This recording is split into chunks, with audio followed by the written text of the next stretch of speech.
I think that's what it's all about too. If you could take a sense of humor like that, then and run with it.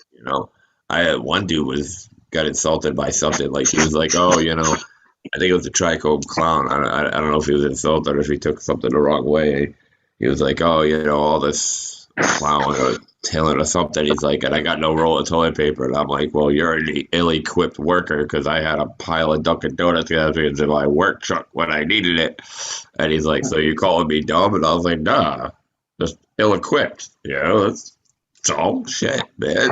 What real worker doesn't have a pile of fucking Wendy's napkins or Dunkin' Donuts napkins sitting in the glove box for those moments when you don't work near places that have bathrooms, which I didn't. Major calls. Yeah. Yeah, it happens. Yeah. Yeah, my glove box is in vans all stuffed full of napkins. Every time the old lady goes to the store, get extra napkins when we go through the drive-through, and then she takes like a handful of them, stuffs them in the glove box. Yeah. Man, the only thing those napkins ever come in handy for me is a bloody nose. Anyway, go on. Oh, dude, I've got a bloody ass from having to use those napkins too many times. Like especially the Wendy's. I think they're probably by far might be the worst. Oh no, Starbucks. Those things, I swear to God, are just recycled newspaper that are just They're like painted what? brown. We call that John Wayne paper. Rough and tough and don't take shit off nobody, man. Nice. Yo, this dude was talking shit to me the other day, and then the toilet paper, the napkin dispenser jumped off the counter and whooped his ass like the Duke. Well, Sam don't have too far to go. I can see that roll of toilet paper hanging in the back there. I'm like, damn, Sam, you joining us from the throne this morning, huh? It's my only safe place in the house, man. It's the only place I can get away from the kids and the dog and everybody. I just took my dog to the vet, dude. Cost fucking almost $400, and I just had him do blood work and a checkup. And then they want her to get spaded, and they say, because it could lead to cervical cancer if you don't get it in later dogs, and she might be experiencing a few of the markers of potential infection and stuff like that. So they want to hit me for almost $1,000 for that shit, and I'm like, the fuck are you smoking? Like, dude, I wouldn't even put that much money to save myself. I want my dog, but Jesus, I wouldn't even save myself for that much. But $1,000, $350 for blood work, $600 because she's a pit too. So they gotta, it takes a certain amount of anesthesia to put them down and freaking all this other crap. But I think $1,000 is way too high. Yeah. Trust me, I got my pit. He was about 6 years old, and I got him from the pound, and he was the perfect dog, and he still is. Except for we left to go to the mall. We came back. Nothing was wrong. He was acting completely normal. And then I accidentally stepped on his tail as I walked by, and he yelped. And this dog doesn't make sounds, like, ever. He yelped hard. And so I looked down at his tail to see why the hell, this dog doesn't feel pain. And he had chewed basically the last 2 inches of his tail down to where 1.5 inches of bone was sticking out. Ooh. So $600 later, Wow. He's got about a 3-inch shorter tail.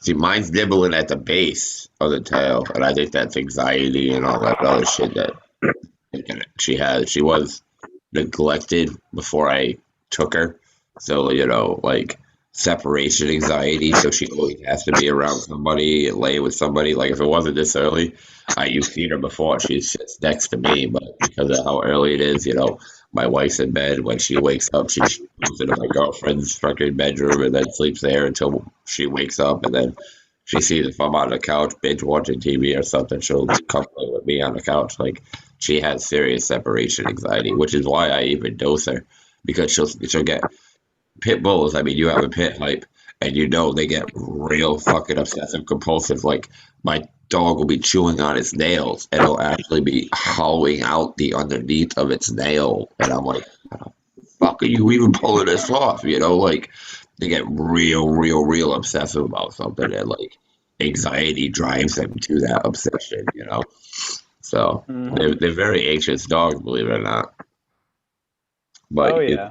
I you give mean, them a lot of mine, attention, my old man is less so, but I mean, that was just a one-off thing. Like he did that one time and then he was done. oh, that's cool. Now the puppy pit that's been featured on video. She's all energy and super hyper and very very anxious.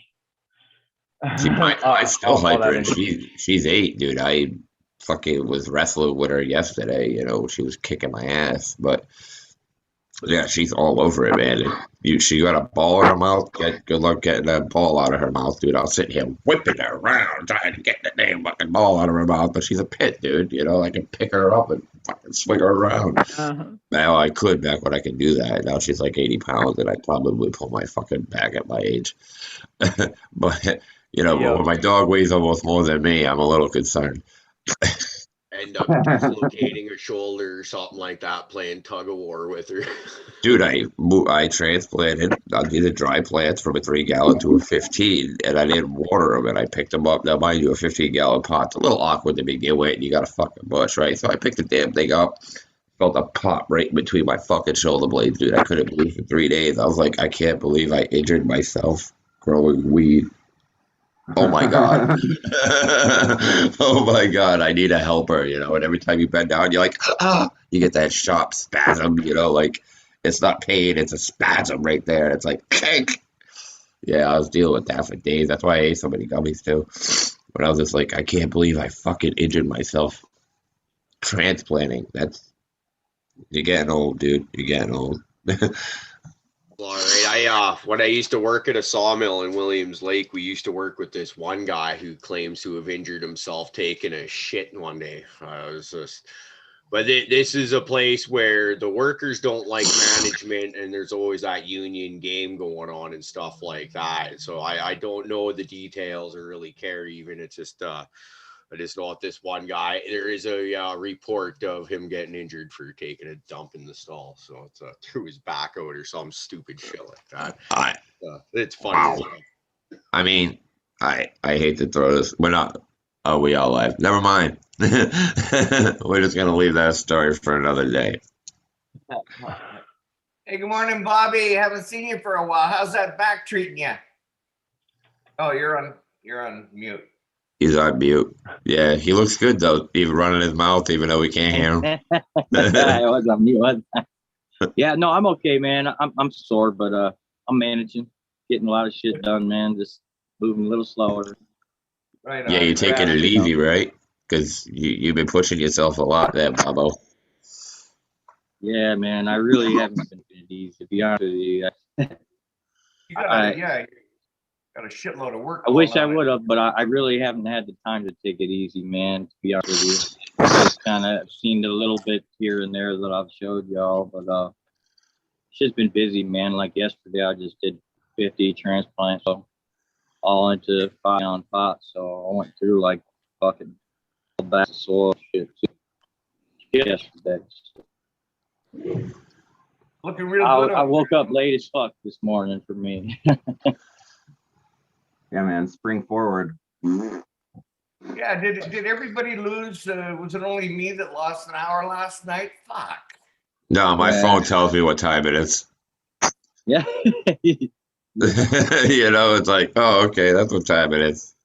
Dude, All right, my not a alarm didn't problem. go off again. I was once again at like 105 degrees at my tent this fucking morning. Because I was harvesting like hypothetical shit last night, late as fuck after I got home from my other grow.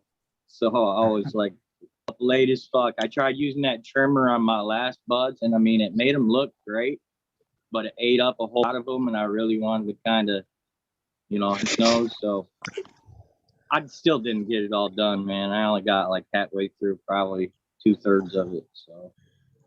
So Squishy, why the heat? Why the heat build up? This is the second time or third time that you've mentioned you've made it Because, over man, I gotta 100 degrees. Yeah, man, I gotta fucking open it up. Like I have to open up my vents and shit every morning. If I don't do that, You don't have a dampener? Basically, no. You don't have a dampener? The second you kick on your exhaust fans, it's a flap. It'll open up, and the second you kill them, it'll shut them so no Yeah, light I comes don't in. have them kind of nice. I don't have them kind of nice fans yet. No, it's not a fan. It's just I a still dampener, got used dog. by It's just a dampener. It's just a fucking piece of sheet Oh, metal yeah. tube, No. and it's got a flap that opens and closes. Like a Yeah, I dryer don't. vent. Yes, thank you. Yeah, I Like know. a dryer I know vent. what you're talking about now. Now I know what you're talking about. Yeah, but I don't. I don't know if I can even hook one up to this. Maybe I could, probably some kind of way. I guess it's a lack of time, man. So every morning I gotta like unvelcro the fucking shit, at about 5:50 every morning, and Are you I in a woke up tent? like 7:20 this morning. So Are you in a tent? Yeah. Are you in? Yeah. Then I say yeah, take this 4x4. take a fan from the tent, run a Mm-hmm. friggin' duct, and drill a hole in the side of your house or whatever you can. Hook up that dampener along with the fan, because that's what I did. I just right through the side of my house, dude. Then put the Well, dampener see, in there, hooked up the friggin' vent so that all the heat was being shot from the duct right out, or the exhaust fan right through my duct, right out my dampener, right out of my room. But I straight up took. that's exactly what we have at the other grow, but we're leasing this place, man. Otherwise, I would definitely be doing that. Like, I thought about taking the screen out and just kind of putting something in the window and then closing the window on it. You know what I mean? Something just Yeah, like yeah. what you're talking about. Dude, I But put just a kind of like board up. I makeshift just one, so put I a don't board have up to. that fit in my window, and I cut a hole in the board, and I put it in my window. And landlord didn't bitch That's because all he exactly did was what I take need the to board do. off the fucking window. You know? That's what I need to do, man. But here, I'm going to show you what I do every fucking morning. I got to do this. I got this thing that I got to fucking, because my fan will be kicked on, and then there's a fucking vent down there. Got the window cracked in the front of this trailer. So, like, if I don't open all that shit up, man, then it's hot as fuck in here, man. I got up this morning, and that motherfucker was just, it's a little warm right now. Hey, I like it, but you got an inline fan in there? You pulling the heat out from the top because all the heat builds up at the top, man. yeah, I know. That's what this is here. Trying to pull the fuck out of there. So, And I Yeah, don't. but man, like I said, I got to run a duct down and outside and shit, man. I haven't had the fucking time to do anything around here, really, except for, even the shit that I just fucking cut last night, or that I was trimming last night, man. I probably should have trimmed 2 days ago, but I just ain't really had the time. Yeah, that's another thing. You start taking in all these plants, and then when things start going, you're doing one thing, Man. something needs to be done over here, and you're like, you start trying to split yourself into two, and then three, Yeah. and four. Next thing you know, Well, you're that's just why I've decided I'm not doing photos. I'm not going to do photos here anymore, dude. I'm just going to do autos Yeah. at home from now on. I'll do all Sounds my like a other plan. shit there. If I want something, I'll take it from there. Yeah, that's What's way that, buddy? smarter. Who are you Yeah, talking to? They probably. turned out great, though. Hypothetical. Oh, no, I was like, Excellent. no, that sounds like a plan. I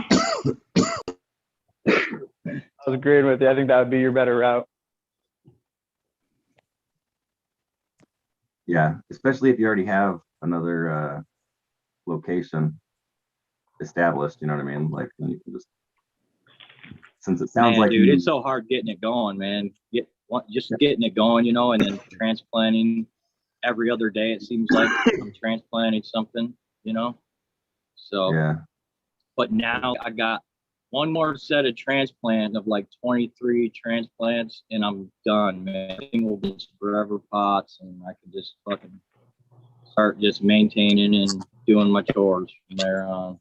So, Now, do you, sorry, I was just going to ask Bob.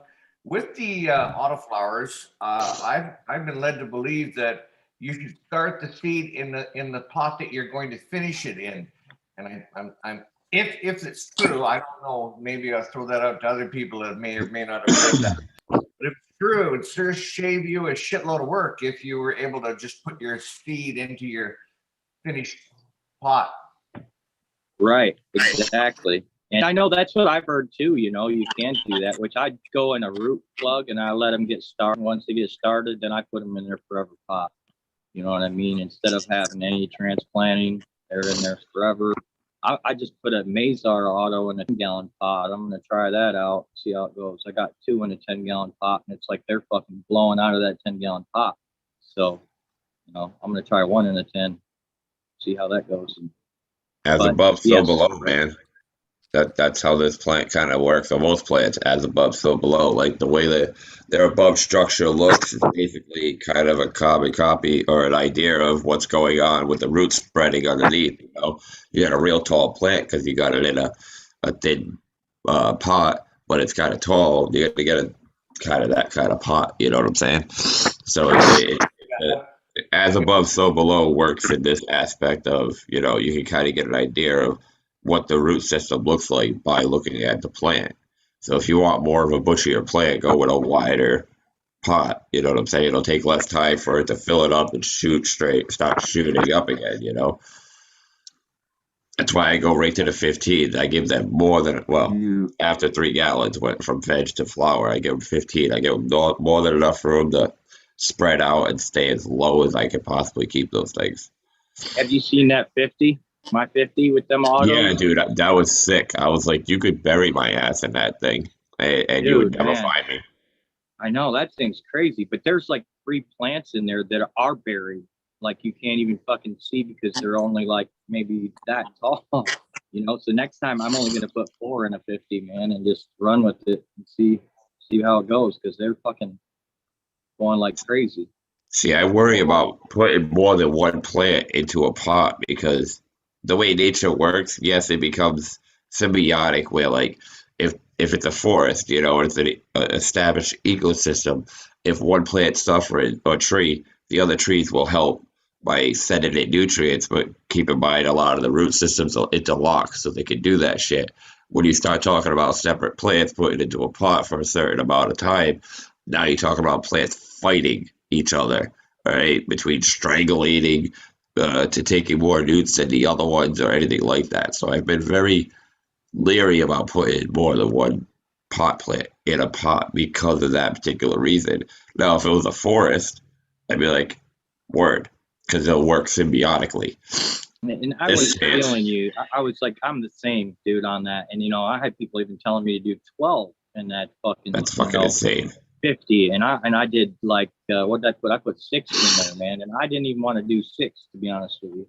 But I was just kind of, you know, hey, I'm going with what the money man says to do, so that's what I'm gonna do, you know. And so far it's done okay, but yeah, you're right, man. It fucking you have other ones that are taking over.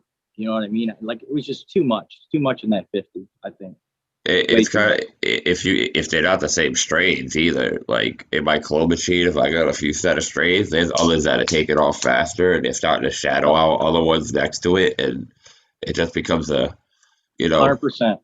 Who's gonna survive? Exactly. Yep. Yeah. And I even have like 3 of the same strain, and then I just kind of threw another one in there because one didn't make it in the beginning. What the fuck did you do yesterday? So I just pulled it out, you know, and that still is, like I said, man, they're tiny, and there's a bunch of mutants. The ones that are fucking tiny are mutants because I think of their lack of light or too much light because they're smaller, and you know what I mean. So it's too much humidity because they're covered up. And well, how hot's your soil? Because you mix your soil, right? You mix your own soil, right? Well, not that one. That one is all just happy frog shit. I got experiments that I got going on because this is all kind of like a trial run to see what works the best, you know, and what produces the best buds for us, you know, because we really want to do a quality over quantity type of thing. That's why we're all here. Yeah, man. And, you know, and all these salts and stuff, they're great for making serious yields, but we're trying to go organic for that. They kind of take away from the taste. You know, the salt ones a little bit, you know. I got friends that grow with salt and they grow fire, but, you know, when you start noticing, trying other people's stuff that, you know, living soil, stuff like that, there are other ones that hold a lot more flavor, a lot more terpenes. I'm not knocking salt or anything like that, but you can definitely tell that maybe because the amount of flushing you have to do with it, maybe that starts pulling away some of the flavor or anything. Like I didn't get into that because I didn't stay with the, the liquid nutrients or anything like that, and I haven't Right. done living soil. But from what I found when I was doing that, the amount of flushing you want to do to make sure you get all the shit out of your bud before you harvest. I was always wondering, like, am I pulling away flavor? Am I pulling away, the terpenes, potency? What am I draining out of this plant? Yeah. Literally. You can't drain the lemon Jeffrey. I'll tell you that because I flushed that motherfucker for 3 weeks, and I honestly, dude, the candy pheno, I can't even fucking stand it, man. It's just too overpowering for me, man. I got like 8 grams in my freezer just sitting there. I won't fucking even touch it. Damn. Yeah, it sucks, man. Because it smells so good in my tent, like that candy, lemon candy smells great, but it's like, that overpowering horseradish fucking type of flavor in your mouth that you can't fucking get out. Yeah. It's that, man. And what do you think led to that? I don't know, man. Honestly, I flushed the fuck out of it. So, I mean, like, and it has that. What kind of same nutrient smell. line? Were you using a salt nutrient line at that time? No, I was actually using Roots Organic that time. So maybe you didn't need to flush it. I don't know. So Maybe so not.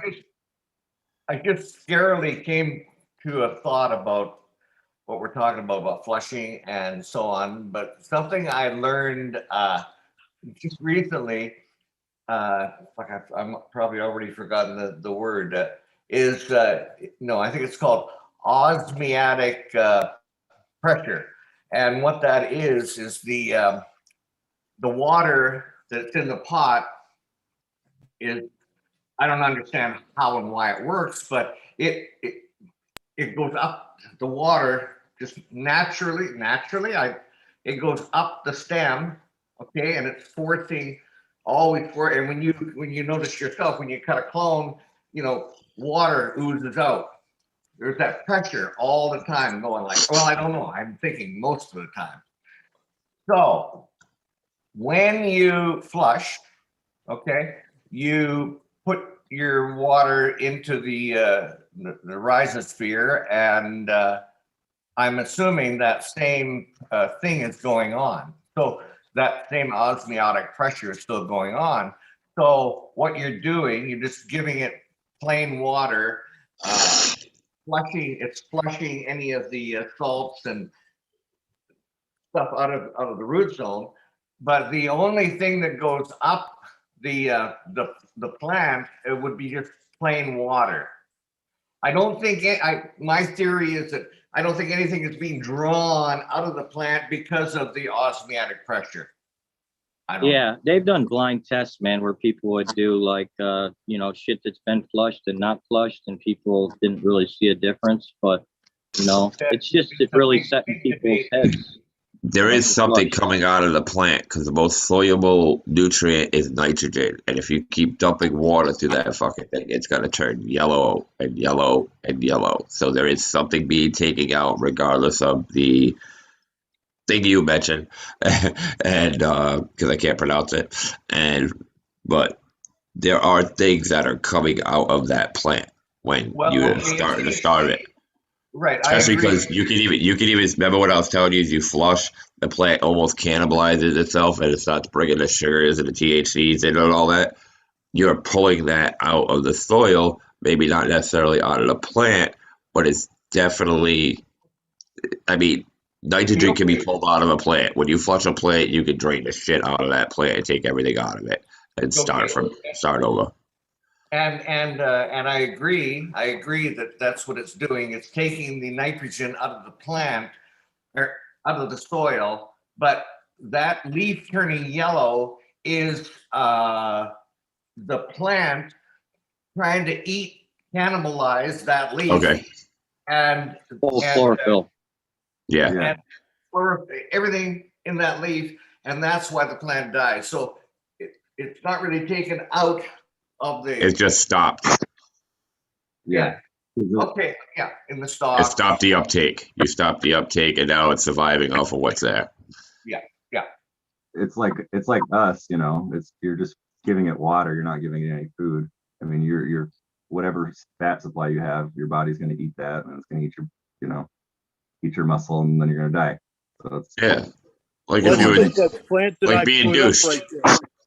That picture I put up like there, you can see where the fan leaves are getting yellow, and that's because it's sucking all the stuff that it's been holding in those fan leaves up into the buds. That was in flush. And it's sucking all the stuff out of the fan leaves, but you're gonna rip the fan leaves off anyway. So who the hell cares? See ya. Right. Like, I mean, all my growing experience is like with aquatic plants, you know. But in that, like, so you know, in that instance, like if I was in one of my aquariums, like the old leaves are the leaves that you don't really give a shit about anymore. You know what I mean? Because they're just there to get light. Like really what you want to look at is the new growth to tell if your plant's healthy or not. You know what I mean? So, which is kind of hard once you get into flower because your plant's not, you know, making new, you know what I'm saying? But I agree. Yeah, I agree. And at the beginning, at the early stages, that's what we're looking for. But at the end, we're looking to die. We want to kill the motherfucker, the right. bitch. And Don't let them hear that. So what you're saying is like you got to find the right amount of flush because you don't want to flush too much to where you're starving. Your medium is key, though, you know. Sam. Your medium is going to be key to determine whether or not you have to flush, how much to flush, how much not to flush. You know, your medium, how you grow, is got to be the whole determining factor when it comes to what you have to flush and how much you have to flush.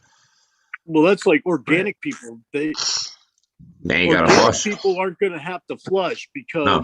you're never going to flush all that stuff out of the soil. I don't care how much water you pour through it. That stuff is built into the soil. So you don't even have to flush with organic. I mean, that's like Fluffykins. Fluffykins would never be able to flush out his soil. He'd have to flood his whole room. When I first did super soil and I had 12, 15 gallon plants, and my friend, you know, this was my first year growing, and I was like, so how much do I gotta flush out of here? And he's like, 3 gallons for every 1 gallon of dirt. I'm like, you said 3 to 1, like 3 gallons of water. So you're telling me for this 15 gallon plant, I gotta put 45 gallons of water, and I got fucking 12 of them. So you want me to times that by 45? And he was like, yeah. Well, I believed him because he'd been growing for a little while, and I don't even know how many hundreds of gallons of water through, you know, the correlation of 15 gallon pots worth of plants. And I promised myself I would find a better way. I was changing my nutrient line. I was not doing that again. Not at all. And that was with a salt-based one. Could have been general hydroponics. It was early on. It might have even been advanced, you know. But does it have to be a 3 to 1 ratio? I don't know. My nutrient line changed. I've been working off of that. But yeah, the first time I was told it was 3 to 1. So if you had a 1 gallon pot, you wanted to put 3 gallons of water in there to properly flush it. So with a 15 gallon pot, mathematically, I had to put 45 through there. But I only did that once. I didn't test to find out if it was any truer or not. I just took it as it was because I was just learning. Did it. Everything worked out fine, except I spent 8 hours filling up 5 gallon buckets of water and dumping them into 15 gallon buckets of dirt and then having to vacuum the 45 gallons of water out of the pots, the drain pots, and then dump those outside. So that was the only aggravating part about it all. Do we have people in chat? Maybe they can answer it. What was it? That's damn near aquaponics, ain't it? Yeah, but the funny part, it was super soil. But yeah. Yeah.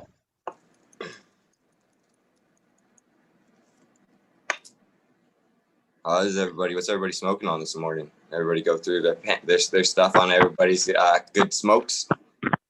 Nope. I'm smoking some Gorilla Glue mixed with some bubble hash, and I thought about throwing some scissor hash in there, but I don't know. I can only handle so much this early in the morning.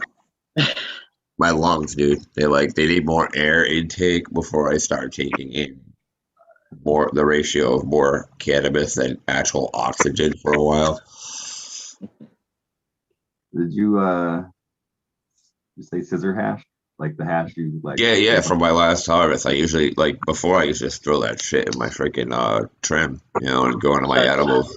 But somebody kept bugging me, the kid else that helped me trim or whatever. He's like, dude, we used to just sit there and smoke that outright. So I just started scraping it and I kept it into a jar and I let it dry out. And I've been hitting that. And I was like, I'm kind of glad I put it aside because it's pretty fire when you put it on top of a bowl, like with a little bit of bud, this shit will burn forever. Right on.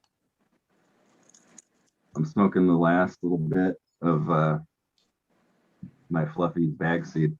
Yeah, Fluffy's Squishy's got something going on. He's got a little rope, it looks like. Yeah, it's just scissor hash from Hypotheticals. Nice. Sour crinkle shit that I just cut off last night. The first time I did scissor hash, I freaking did a dab of it, so I don't know, maybe it was the thing was too hot, and I really didn't get much of a taste or anything, but hitting it out of a bong, dude, I'm surprised how much flavor there is in scissor hash, because it's fresh, like, it ain't like it's cured or anything like that. Right. I'm trying to find Hey, Sticky Bob. it when something like Fluffykins says, uh-oh, I got to explain osmotic pressure to Rick. Professor. What do I know? You did that pretty good, though, Uncle Rick. You did explain that pretty good, actually. I just heard about it the other day. I know. But if I may indulge you, I bet you in my 35 years of growing, I've popped 100. I know so little, but it was only recently that I discovered the beauty of that little fucking seed. It's the first time I ever planted it in the ground as opposed to in the napkin. And I was told to plant the seed with the little pointy end up. And I didn't even ask why. I just said, okay, the pointy end up. So I did. And maybe in about a 8 to a quarter inch of mix. And son of a bitch, and I used to wonder, why is that fucking thing curled like that? But that's what happens, is that little thing comes out that way, and then gravity or draw or something makes it go back down again, and then this piece pops up. And I went, holy shit.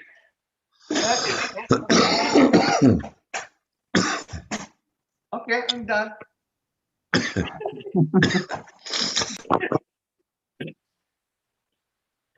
Rick, are you wanting to plant a seed? Yeah, DP and I, we've been threatening to challenge each other for forever on planting a seed and getting a solo cup challenge going, and we'll get around to it. Well, Just a clone guy. Yeah. Well, that's good. Plus was having a hard time popping seeds for a little while. He was getting frustrated. I think he got it down now. Well, I look at it as to me, it's a big deal. And then I see Bobby, and he's planning and DP and all of you, oh, I got a big challenge planting one seed. You're doing 24. Like, what is this? So.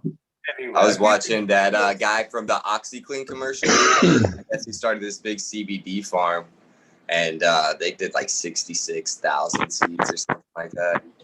And I was just like, all right, wow. And they did it with like backpack waters and shit, So yeah, it's pretty wild. I was just stoned on YouTube and shit and just clicked on it. I was like, oh, okay. But I'm smoking on this Hawaiian from Fluff. This shit right here. This shit is really nice, especially for a morning. I'm telling you, this shit is really nice. Good job, Fluffs. Thank you. I like it any time of day. Oh yeah, no doubt, but it definitely gets me going in the morning.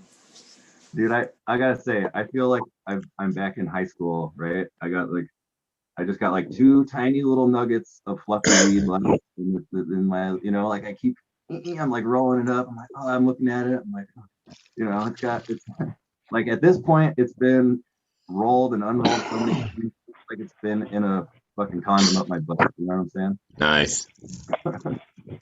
Dude, I I got know, little bags everywhere in my house. Like, I won't even realize it. I'll be like, what the fuck's that? I'll pull it out of a cup and I'll be like, oh shit, there's weed in there. Cool. Like the beauty of being a grower, you can start stashing shit. And then when you're like, oh, I wish I had some weed, you look over and you're like, oh, there is some.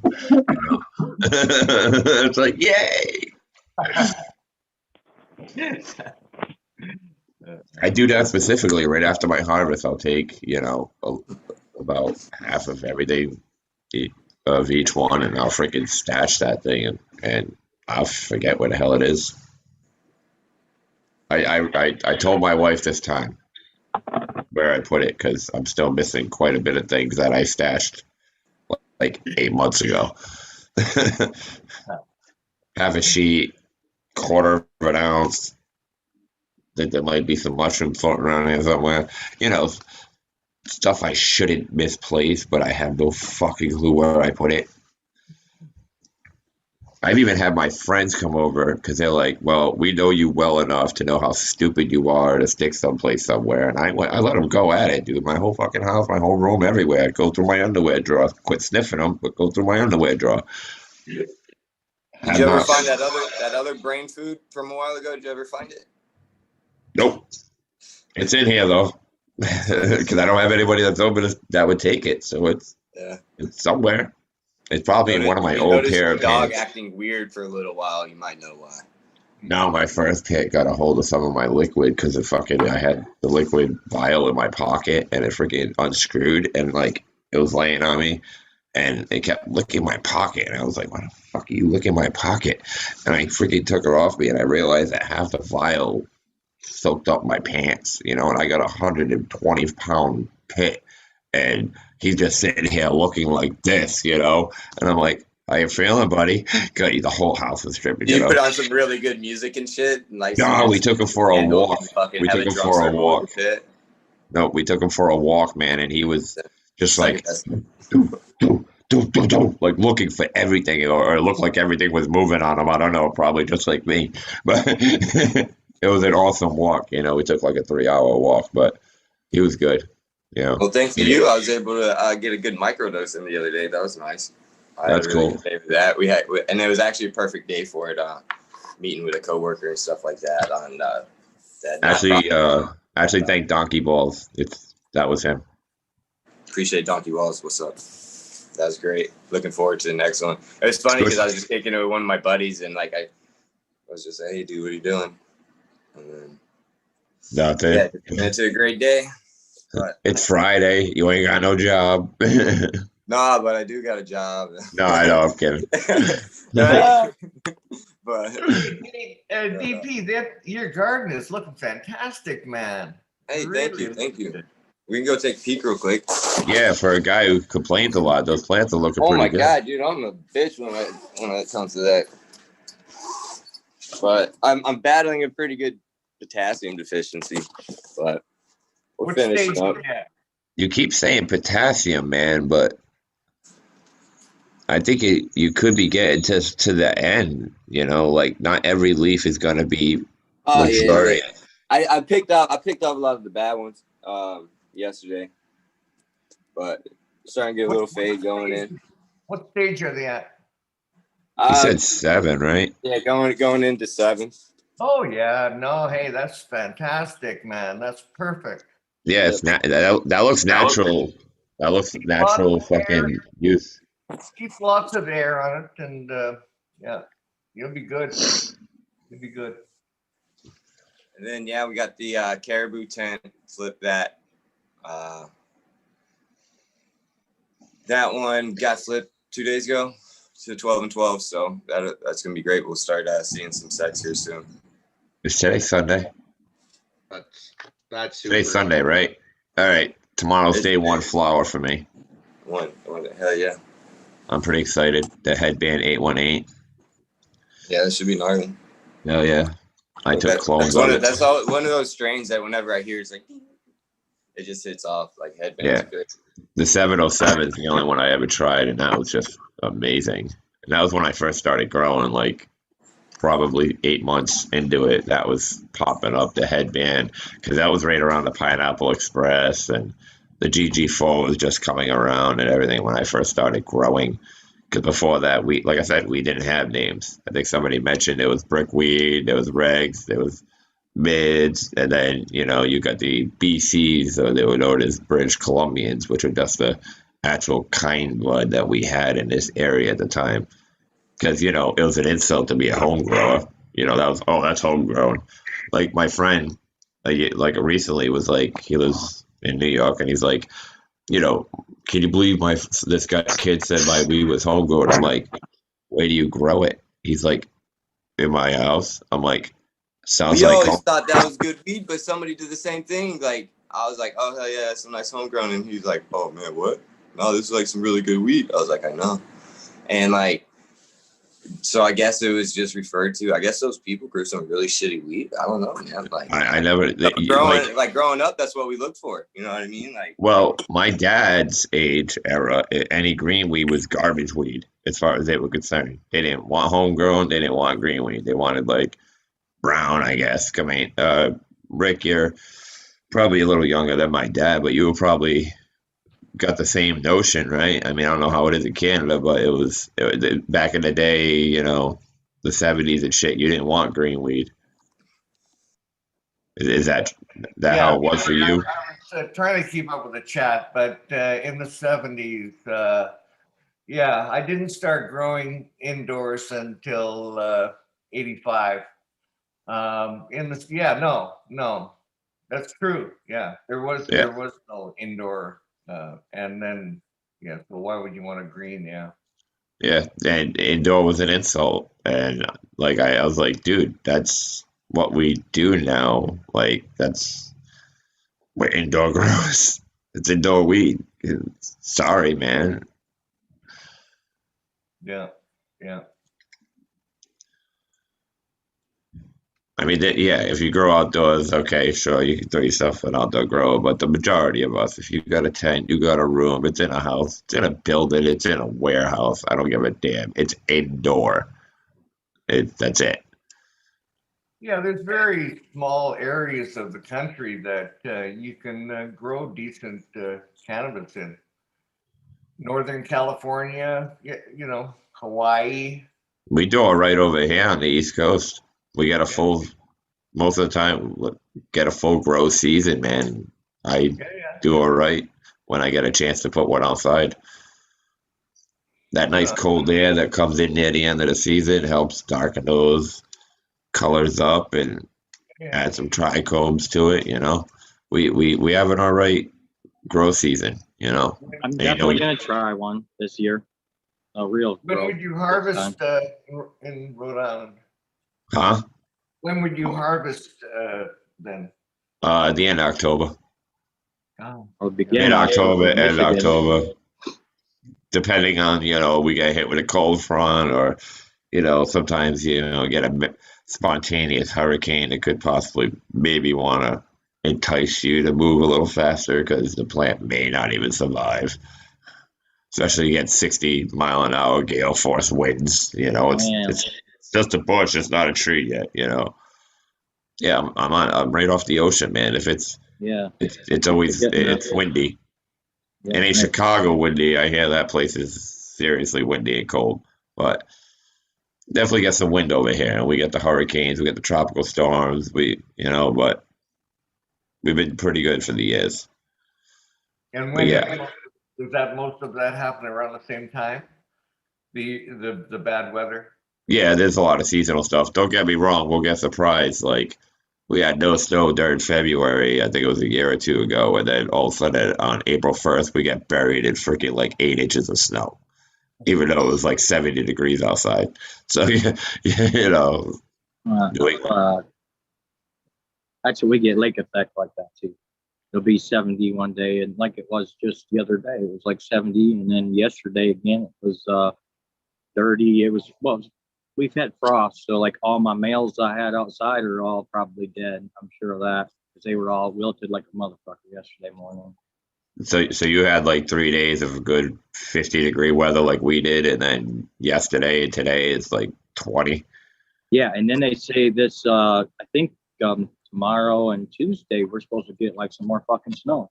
Yep. So you got all these assholes driving with fucking plows around again on their trucks. So ready to I don't know about snow, but I know it's gonna be cold. And I'm like, okay. It was like 50 degrees for like 3 days. Right.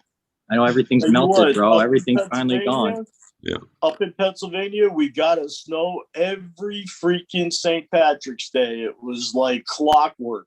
After St. Patrick's Day, that's when you could count on spring. You could go do whatever you wanted to outdoors. But never do anything before St. Patrick's Day because it's going to snow.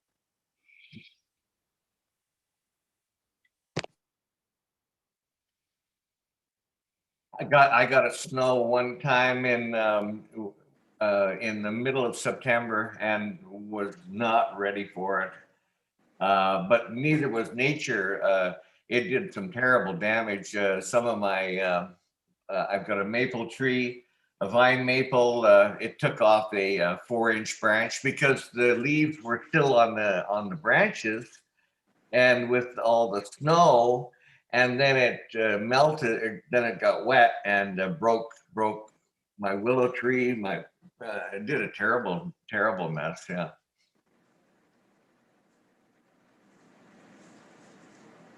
I'll tell you what. How's They your did remodeling going, Uncle Rick? I got 99.9% of my painting done. Thank you for asking. And Tuesday, I've got a couple of friends. Tuesday and Thursday, we're laying the laminate. I'm really excited. Really excited. I'm gonna show you my laminate. What's everybody smoking on? I'm smoking some my own banana kush. I'm finally getting high off of something, and this really does the trick. Is it Crazy Banana Terps? No, Banana not City? crazy. No. Nah. I had the Not yet. honey banana. That shit was fire back in the, Ooh, like a few all right, years ago. Rick, what's that? I love that That's color, man. laminate, Rick? Yeah, the wall behind me. That's great. That's finished. All my walls are finished. And then this will be the laminate here. That looks nice. I really like Beautiful. that color. Some tongue and groove work. Yeah. Nice. Yeah, I'm excited. I don't know if I told you. I went to Vancouver to pick this up, so it's about a 5-hour drive, and loaded up 40. Well, it was over a ton of laminate, a ton in my half-ton truck, and then on top of that, we went right up to the tailgate. And then on top of that, I only got a 5-foot box. I put the linoleum, a $400 roll of linoleum, and partway home, the linoleum went out the back of the truck, and I lost it, gone. Oh, and 3 boxes of these. If you look carefully, the corner's damaged. I don't know if I'll be able to use this or not because it hit the highway and I can see cars driving over it. And oh, fuck. Use them for the cut pieces, Rick. So like when you start coming into the doorways and shit like that, you just cut it from there. That's what I'm hoping. That's what I'm talking. Yeah, I've got. Well, yeah, 60 pounds a box. I don't know, multiplied whatever that makes a ton. That's how many boxes I got for my living room and family. I don't know what you call this. It's about 1,000 square feet, and then I got another room to finish off too.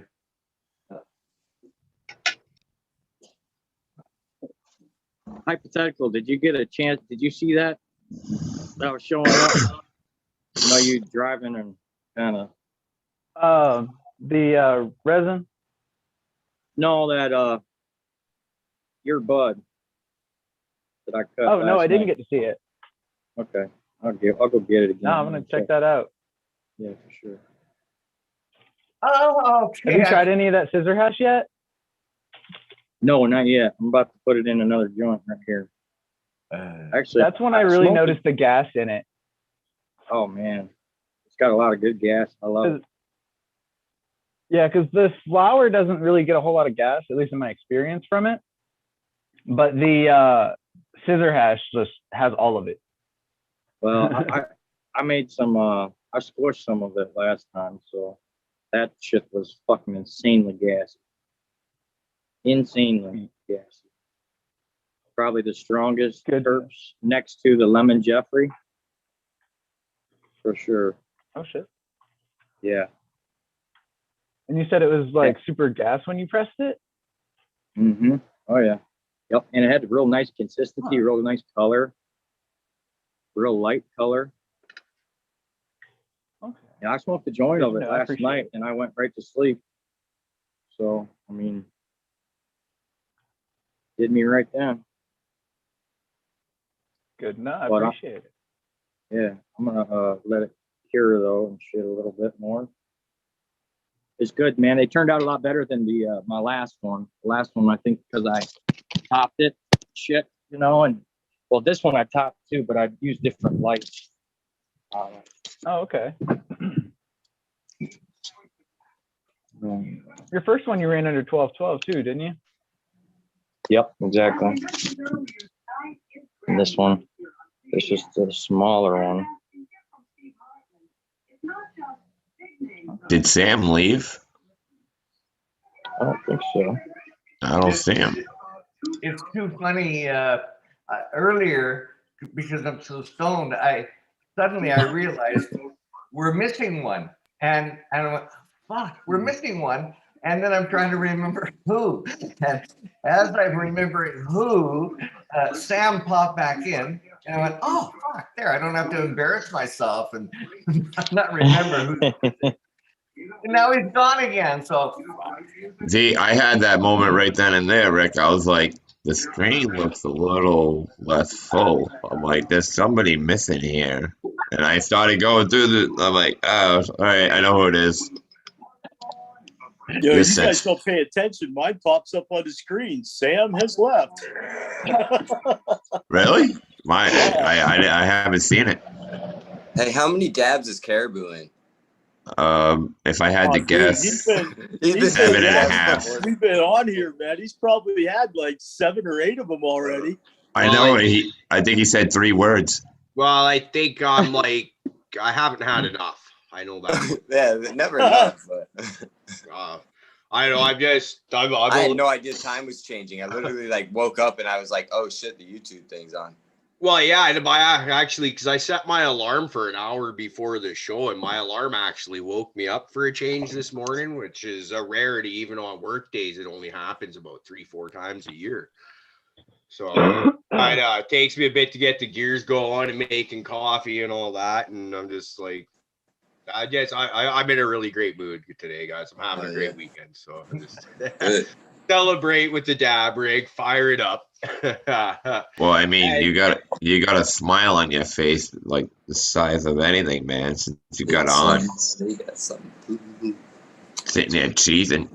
Oh, let's just, like, what can I say? Life is good. I've got absolutely nothing to be complaining about. That's awesome. Have some fun.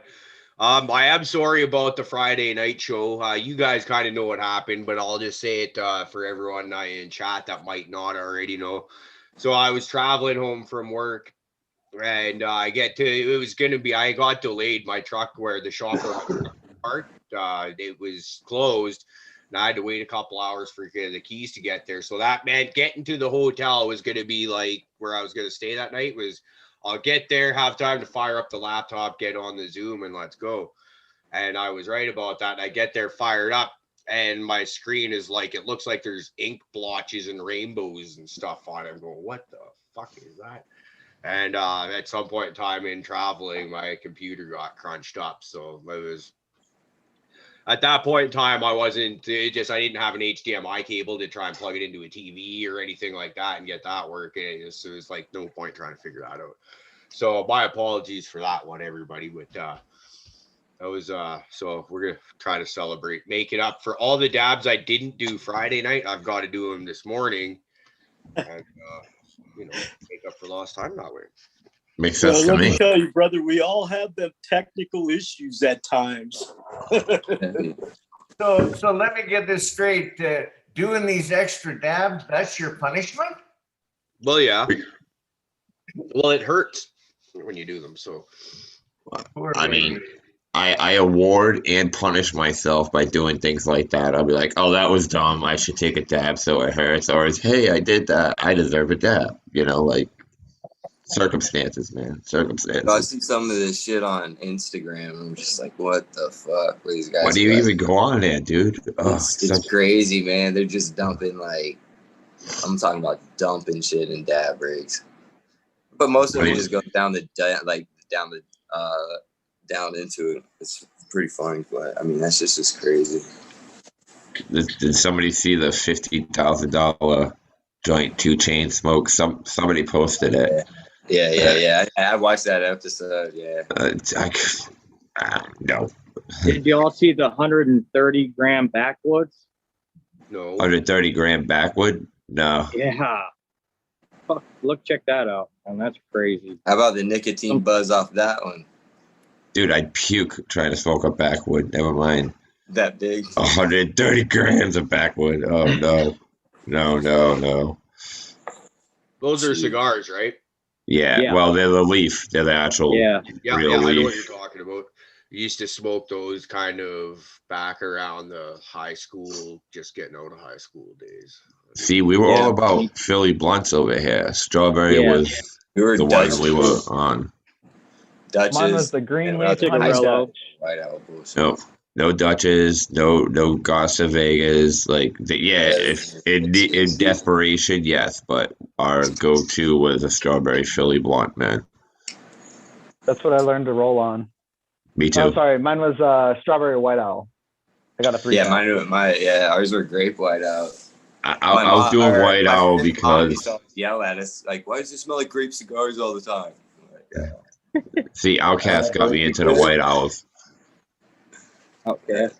Oh yeah, seriously, that's what they kept repping was white owls, and I was like, I'll give one a try. Outcast, dude. I used to listen to that. Their first album, Southern Play Illicit Cadillac Music, was amazing. Oh, Caribou, did you get my post? I sent you a post because I followed the show after I got booted out from Power, and I noticed their first album was He's a DJ, I'm the Rapper.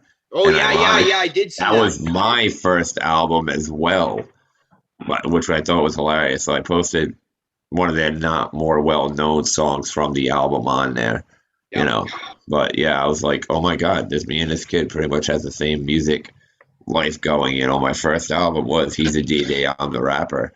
Yeah. Then I got the next one after that, and then I realized it was one before the DJ, I'm the Rapper, which is called Rock the House, and I went and got that one, and then, I couldn't believe you actually said that. I was like, wow. Is Rock the House, is that the one with I Think I Can Beat Mike Tyson on it? No, that's actually its own song, own album, I believe, was I Think I Can Beat Mike Tyson. Or it might have been off the one you're thinking about, He's a DJ, I'm the Rapper. They had quite a few albums. They had 5, and then they split off where,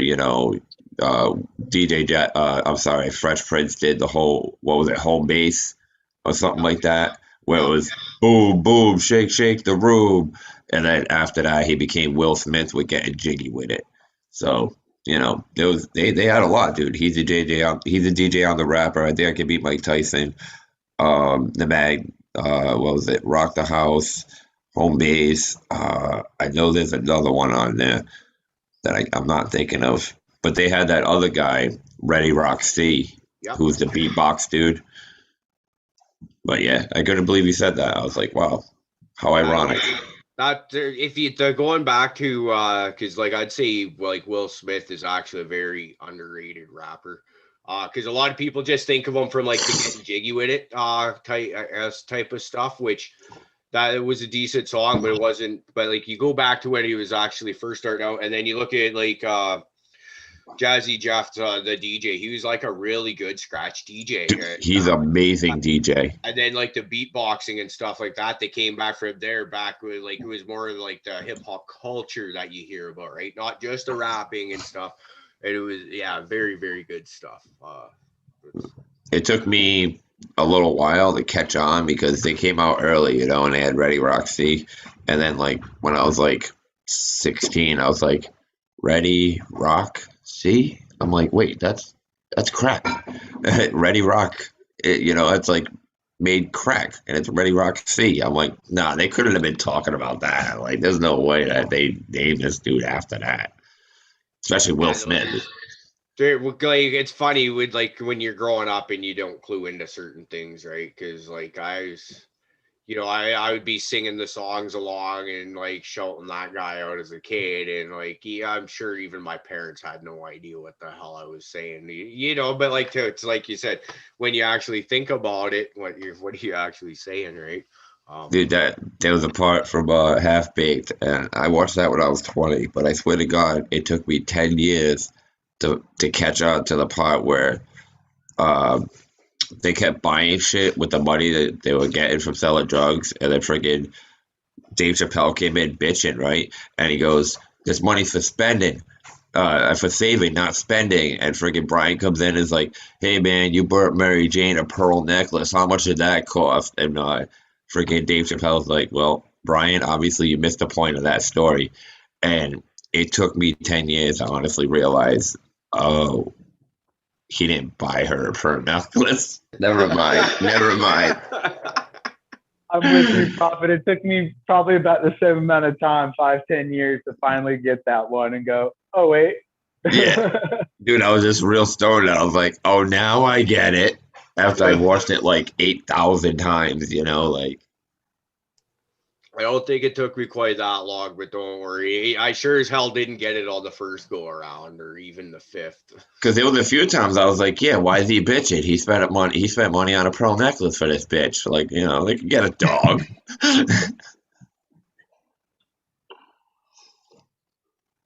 See that hypothetical? Oh, yeah.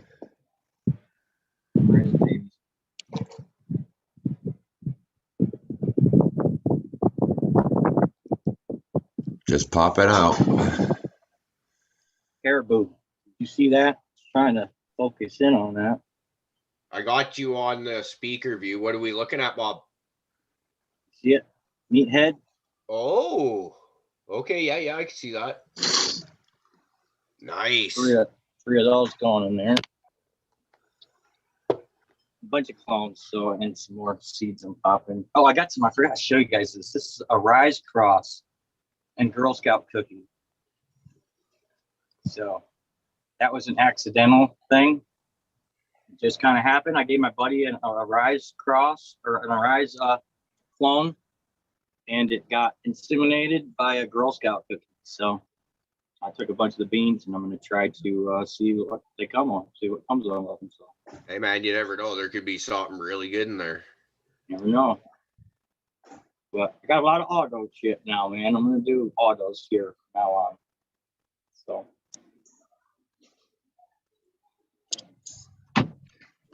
That's really cool. Thanks, Bob. Always love getting to see that kind of stuff.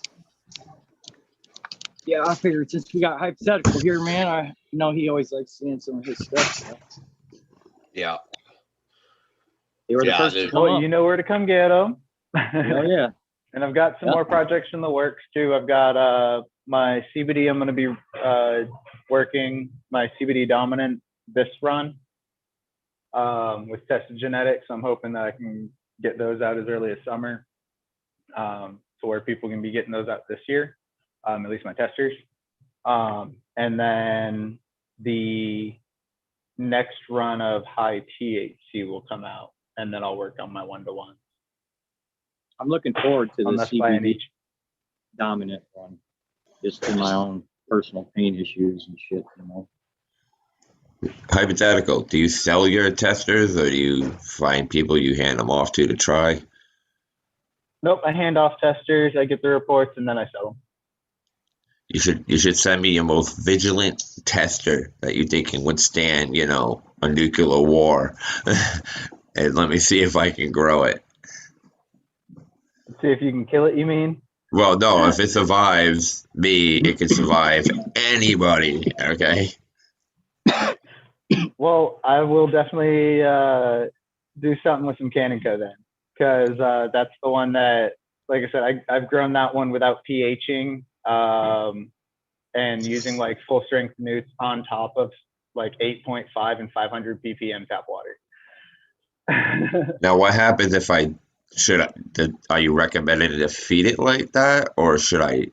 That's just like, don't worry, even if you fuck up, you can't fuck up. Like, should I feed it normally, half the strength, or should I just go balls to the wall? Well, I've now adjusted, so obviously I adjust my pH. I feed everything at 60% strength on the bottle because I don't filter my tap water. Right. So it's still coming out at 400 or 500 ppm. So if I go 60%, then that's about what they want on the bottle. Yeah, I think if you sent me one, I'm not asking for it, but if you want a true test of how durable a strain is, if you think it's your most durable strain, just send it this way, and I will put it to the test. I won't even do anything mean to it. I'll treat it just like it's supposed to. But if it survives me and I can harvest more than a quarter off of it, we're doing all right. Well, if you want yield, I would go with the Resinado. No. Just give me something that will survive. Well, they'll both survive. But I need it to survive. Canico's the one that I've mistreated every kind of way, and it still puts out. Whereas Resinado, I haven't quite gotten to try to kill it yet. I've done a few different ways.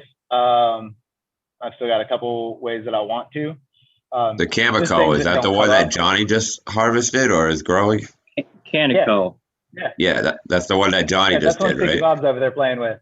Okay, you're the one playing with that. Sorry. There's so many of you guys, it gets tough to keep track of all your plants, especially you, Sticky. You got like 1,000. No, I gave Johnny those. Some came from him. He gave me those to test, and I gave some to Johnny because he hooked me up, man. I thought Johnny had them. Yeah, he has some too. Yep. Yeah, that one he just harvested was Canico.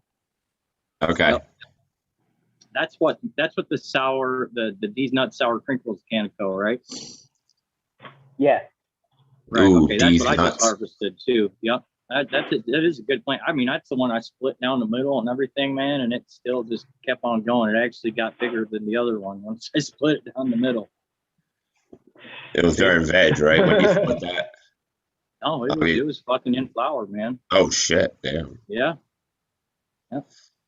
Yeah, she doesn't care about anything. Yeah, I need one of those.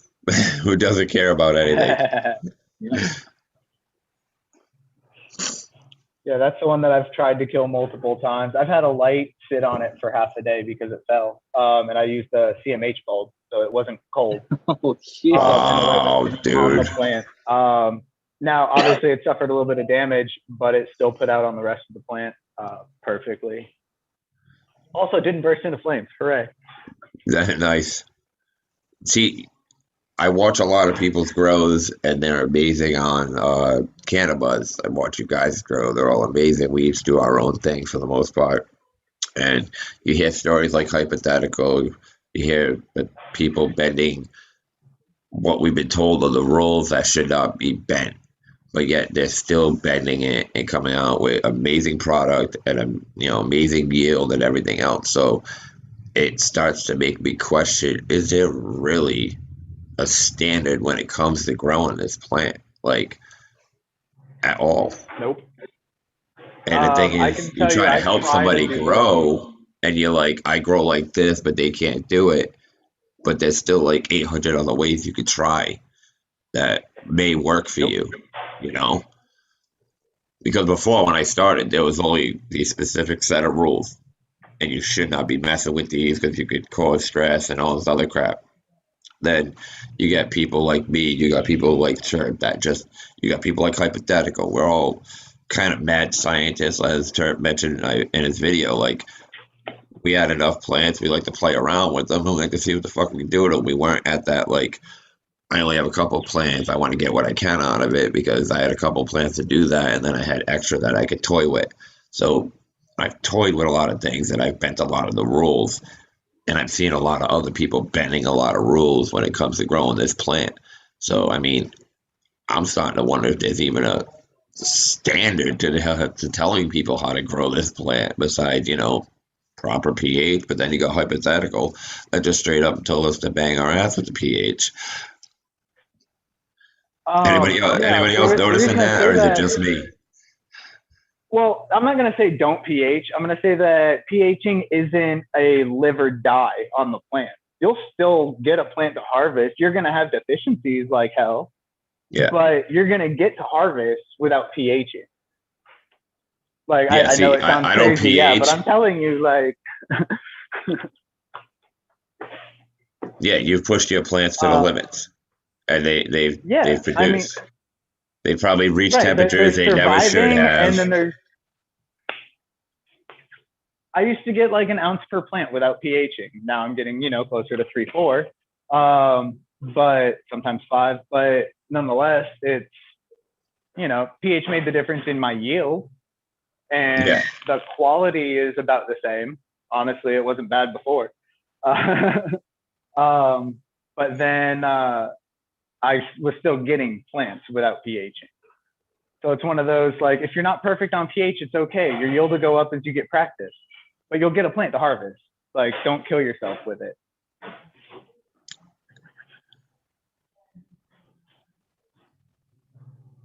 Then you get living soil growers that'll tell you that they will actually tell you to go bang your ass profit because they don't pH at all. They're just straight water. Now that's where I would love to be. That's what I need to learn to do, because if like pHing, it's like we've seen the benefits of what it can do, just like Hype was just explaining. But if I could get my system where I don't even have to deal with that for the life of the grow, that'd be much more preferable to me. Well, Caribou, I don't pH. If you don't know what you're doing, I'd rather not pH than to pH, because I used to pH mine. I had a meter take a shit on me, and I put in too much of the pH up, and I'll tell you what, my plants were dead the next day. There was no coming back. I tried flushing the shit out of it and everything. No, it just ate the roots, dude. Boom, done. I don't pH mine, but I mean, I've been using the same line, and I know the mix down so well that I don't have to pH like every week from what I add.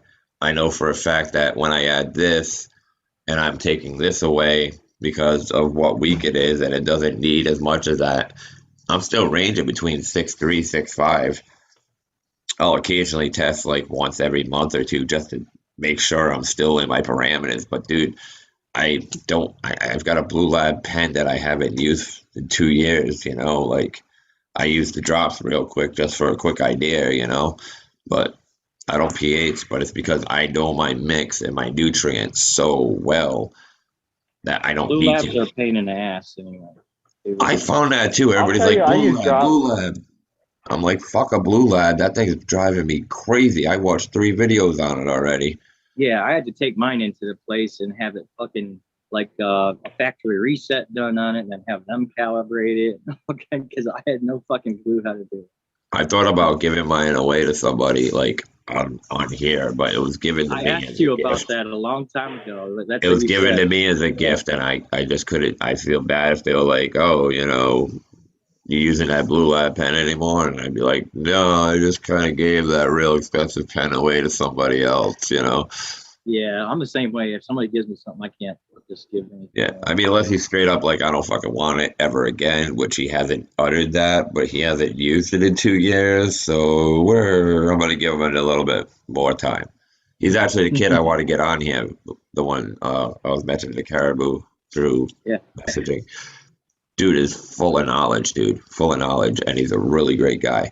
Like from lighting to CO2, like he's been growing for fucking 15 years.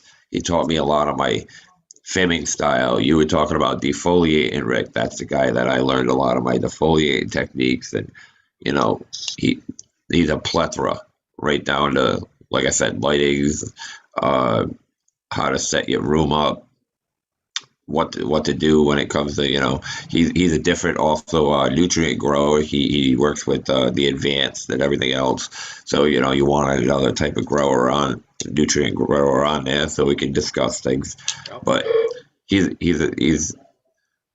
kind of shy. And he doesn't want to deal with like if he's streaming and says something somebody doesn't feel as though what he said is correct, and he starts kind of getting attacked or whatever. He's a very mellow individual and stuff like that. But I told him it ain't like that around here. And I think he's also a little camera shy. So like a private us without streaming a time just to get him used to it.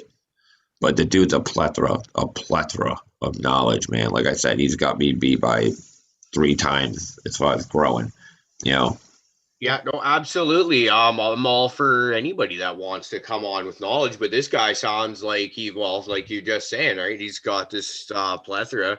If he's uncomfortable jumping on camera right away, let's do a couple off-camera chats with him. Let him get a feel for the vibe and how we are, right? We're just guys sitting here bullshitting about a plant is all we're doing, and getting high while we do it. It's he loves me, so basically I told him you guys are basically just like me, maybe not as nuts. So, if he could tolerate me, he could handle any of you guys. You know what I'm saying? Appreciate it. Yeah.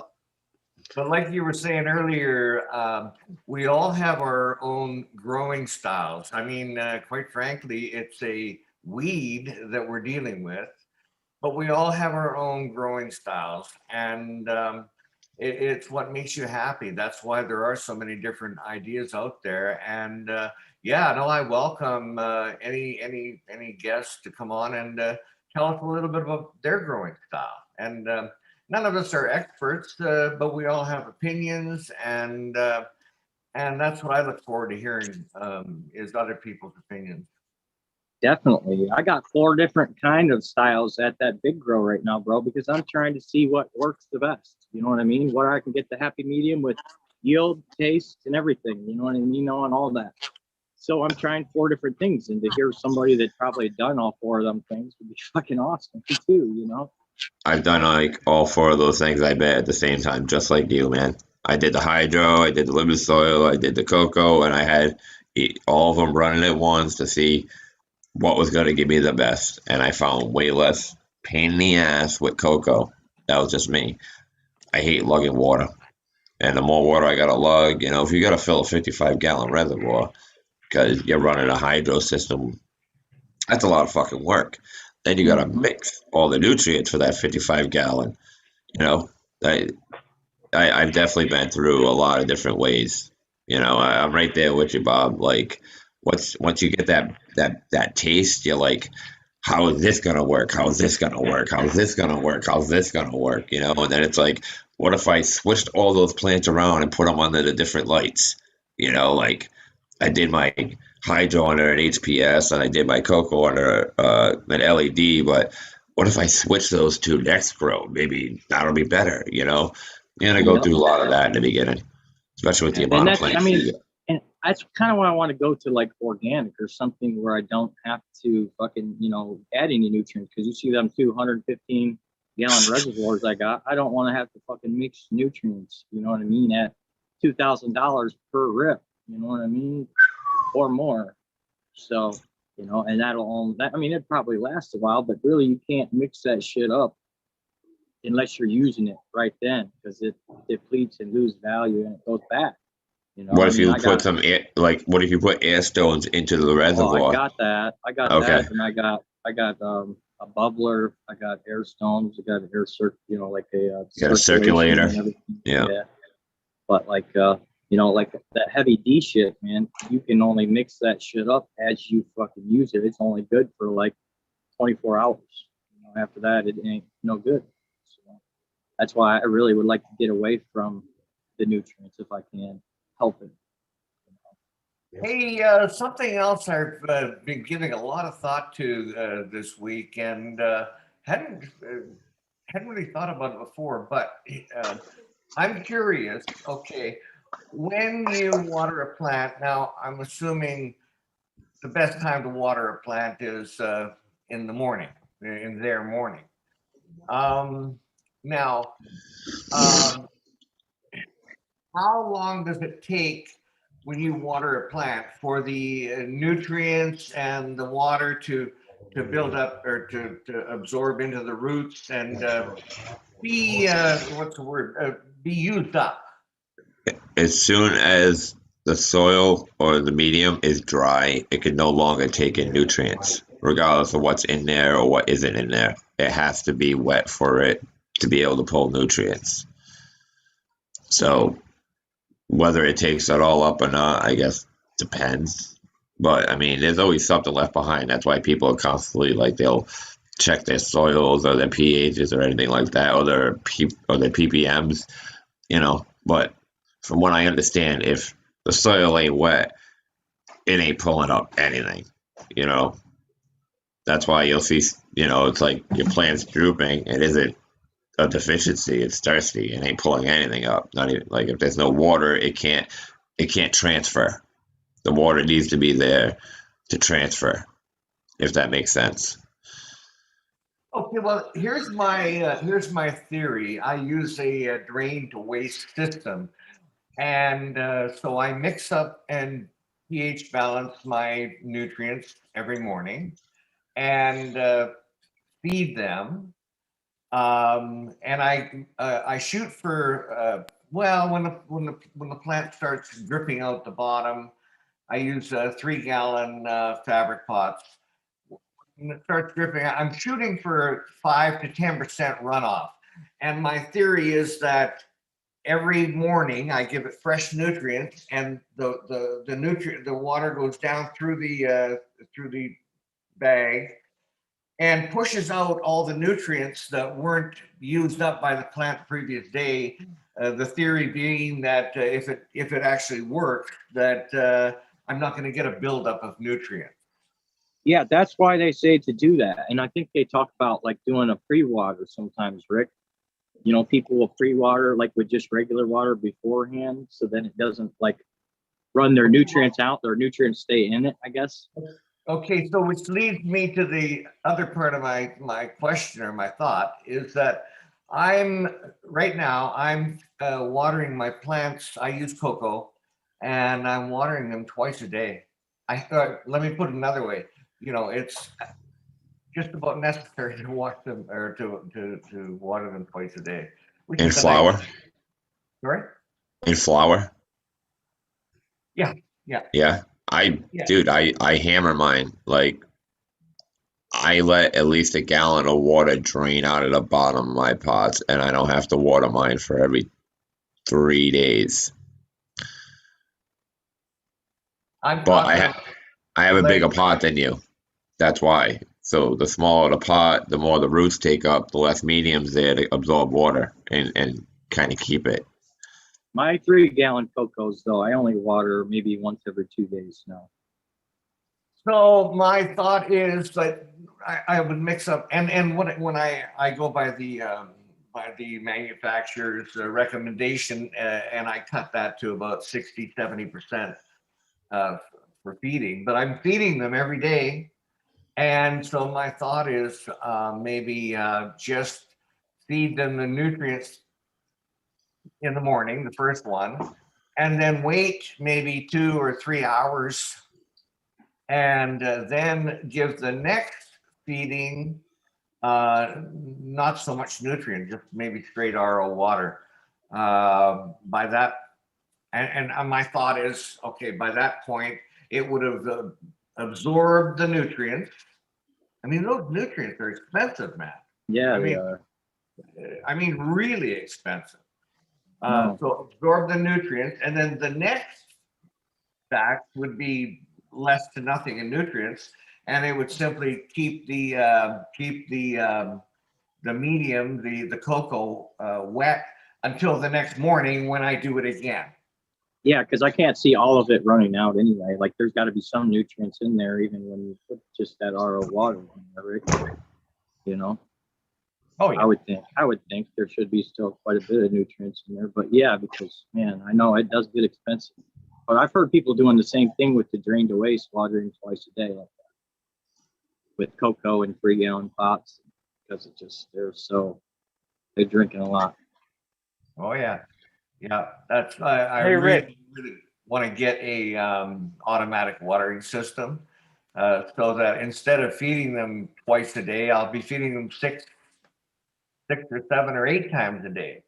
Yeah, Just give them a little bit of, just keep that cocoa wet. that's what I want to do too. Get some plum mats, whatever to call them. Is that what you call? Am I speaking right? That you stick right into your soil. Sorry? That you're sticking right into your soil. I want to get like 3, per 10-gallon pot, like a pyramid, and because that's what I'm going to be doing. The ones I've seen, they come in like half cups, and you take them and you place them above your plant, above or right next to your pot. And my thought is that fungus gnats will have trouble getting back and forth between there. It may be good for that. I've had the feeder rings, but that was with my hydro system. It was a ring that went out around the base of your fucking stalk, and it would feed rainwater. It would basically rain water in this 360-degree pattern on top of it for the ebb and flow system. So it was a top feed water system that would pull water from the actual hydro bucket when it was ebb and flowing back and forth. So when it was empty, it was still running water onto it from the top. I thought it was a little excessive, like I kind of like my plants to be a little hungry when they get water. I don't like them to constantly be fed. Good point. Yeah. That's just me, Other people like you got automated water feeding every day, every hour. I like my plants to be hungry enough so when I feed them, I know they're just going to take that shit and pull it in. You know what I'm saying? It's not like, oh, dinner's always there. I want them to be hungry because dinner just showed up. Well, Now, I was always told that plants actually need that, wet and then dry cycle, especially when they're younger. It's not so bad in flower. You can keep them wet all the time, but I was told by many people that you need to water them and then don't water them for a few days till the soil is almost dry. When they start it depends on your medium. Water them again. That's with soil you want to do that for sure. But like cocoa, yeah, I just started doing where I was letting it dry. But before, cocoa you can leave wet all the fucking time if you want. Well, I found better plant structure during veg in cocoa if you actually fed them when it was starting to droop a little bit. And when you feed them, they pull up so much like nutrient and water that it's like when you work out and you freaking you tear that muscle and then you train that muscle to be that big because you've torn it. Same thing happens with the stalk and the branches when they pull in that much, like a lot of water at one time. It almost splits it and it stays that way. And then it starts making the delivery system even bigger because it's at the base of the plant, it's a stalk. But that's what I've been running with cocoa for a long time. In flower, I won't starve them because I want them drinking constantly, but I do let the soil get dry. And once it's dry, I hammer it, and then once I started using cocoa, I got bigger stalks in general, bro. I don't know what the deal was with that, but you got what? Bigger stalks in general when I changed to cocoa. Just stronger, fatter stalks. Yeah. Man, first time I used cocoa. It's crazy. And I have for sure. Another thing is you don't want the soil to stay too wet because you'll start getting anaerobic bacteria or funguses in the wet spots. So keeping a constant wet medium isn't always a good idea. And that's why it's fungus gnats, man, brewing that shit. And that's why I stopped doing it. And I started giving it a fucking break day, man, in between because of that. exact reason. You know, I'm up north here, and we have fungus gnats like a motherfucker, and I had problems. I even started doing where I was bottom feeding now because of fungus gnats and shit, because I don't want to have to deal with that. So, you know, I really cut out the watering every day myself because it's not necessary, and I can't afford the fucking nutrients that I was, you know, basically wasting anyway because I'm, you know, watering the runoff. I was told if you put a layer of perlite at the bottom of your pot, put your plant in your dirt, and then put another layer of perlite at the top, they actually can't do much of anything because they can't find the soil, or they'll get lost on the way in and out because it's completely white because they live on your soil and all that shit. So if you actually hide the soil, the fungus gnats can't actually do much. They end up dying off. But you know, it's something I heard. I never tried. I don't have a fungus gnat problem. I tried it with the rice Knock on wood. hulls. It didn't work with the rice hulls. I tried it with that. No. You know, Yeah. All right. One guy told me about it, and it's never something I ever got to try. Right. Yeah, I definitely did try it because I mean that's what it fucking was telling me. That's what somebody else told me as well. Yeah. But like, See? dude, I swear, man, it was like fucking worse. I ended up sucking up all that shit. I sucked up all the rice hulls because it was fucking like it made it like a little colony for them. I swear it was like worse. And see that, and this is why we do shows like this. There's two of us that have heard about it. You tried it. We have. You could tell everybody else to don't waste your time. It's not gonna work. Right. Yep. So Squishy, tell me, when you tried the perlite on top, were you hand watering or were you using a system like you were like, was it a spray system or hand water? Hand water. So I'm thinking when you hand water, that perlite goes everywhere. The soil Well, is. believe it or not, and I didn't use the perlite, I used rice hulls. So it was a little lighter, believe it or not. But then it saturates so quickly with water that it really doesn't move around as much as you think it would. Oh yeah. What Yeah. maybe the perlite would have been better because that doesn't really absorb any water. Could have been. You know, that was a big thing about it. It's like experiment, man. Yeah. I also heard flypaper, the tape will attract them. I hear they're attracted to the yellow, and that's why flypaper is yellow. And they'll stick to that if you hang them around, you know. Yes, I do and that I too. understand them to be an effective way of identifying the problem, but it's not a solution. No. I mean, it'll help get rid of some of them, but it won't kill the cycle. I got like a 4-part phase now where I have stuff in my soil. I don't know if you guys seen the other day when I got that big old kind of like a shopping spree I went on of all the organic stuff. But that one of it was it's like cloves and several different things in it, and it's for my IPM that I'm using, and I'll put in my top 2 inches just as a preventative. I use the traps and nematodes, Dr. Zymes as an IPM. These are all things that I just started incorporating into my growing because I don't like any bugs. I don't care what they are unless I put them there. You know, I don't want them. So, but this is like my 4-part IPM now. Mm-hmm. The Zymes, the top dressing, and I do Dr. Zymes. I do the root drench, and I also do the foliar spray with the Dr. Zymes.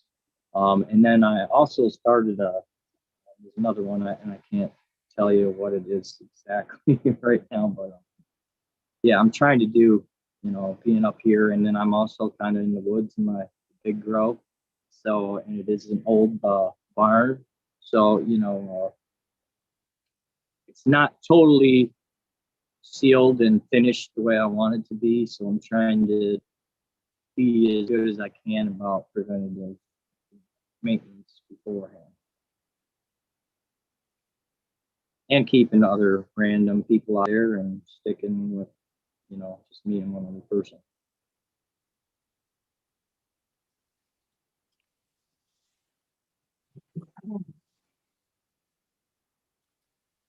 Where'd everybody go?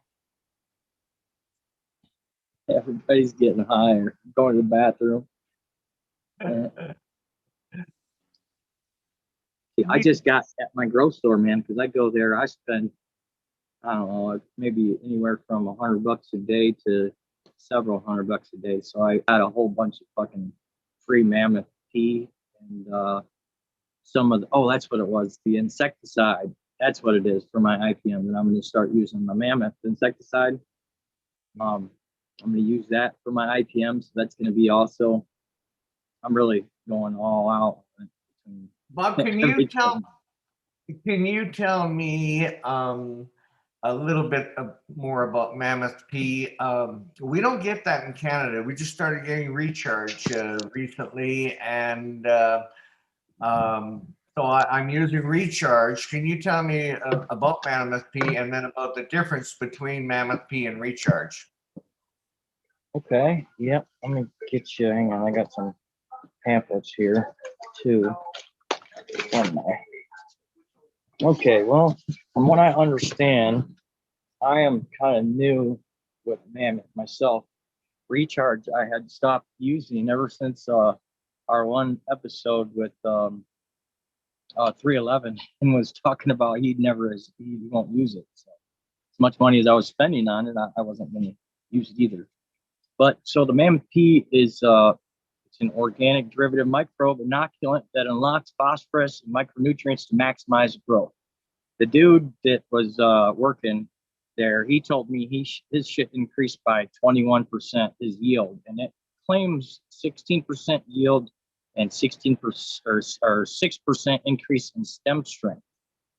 So it's kind of like it's along the same lines, I'm assuming, as recharge, but it goes a long way. I mean, you got like 120 mils, which is like about $50, but it'll treat 200 gallons. So it goes a fucking long way. I'll go and get me a gallon this week for, $120, but it's going to treat 6,000, 308 gallons. So it says it unleashes. Yes, sir. 6,300 gallons. 1 gallon will treat. So, and they also Rick, make real quick on that mammoth pea. It is a microbe similar to we just said it. recharge. Basically all your other microbe products, but unlike most of the others that focus on the mycorrhizae and sometimes the trichoderma, this one focuses on a very specific, I believe it's a bacteria that breaks down and makes available phosphorus. Because every time we apply phosphorus, the reason we have to apply so much is because within a day, and sometimes even within a few hours, 90% of it is locked out and not available to plants. So we have to keep applying and over applying, and that's why we have our big phosphorus issue in the ag industry. Mammoth pea comes along, basically it takes a microbe very, very specific that unlocks the phosphorus in the soil or in your medium, whatever it is, and then makes it plant available again. So you don't have to use as much phosphorus in the soil. See, I didn't know that. That's awesome. Good to know. Thanks, bro. Because I'm trying to read through the pamphlet. Microbial Mass is a company up in Canada that's similar to Mammoth Pea that does the same thing. Has 5 different bacteria. Yep, microbial just had to take something out. Yeah. It's a different formula because the US version has something that Canada doesn't allow, basically, is how it came down. I did the Mammoth Pea for a while, then I switched to the Great White. I'm quite fond of the Great White, though. So I use the Great White too. So are you saying it's different though than the Great White?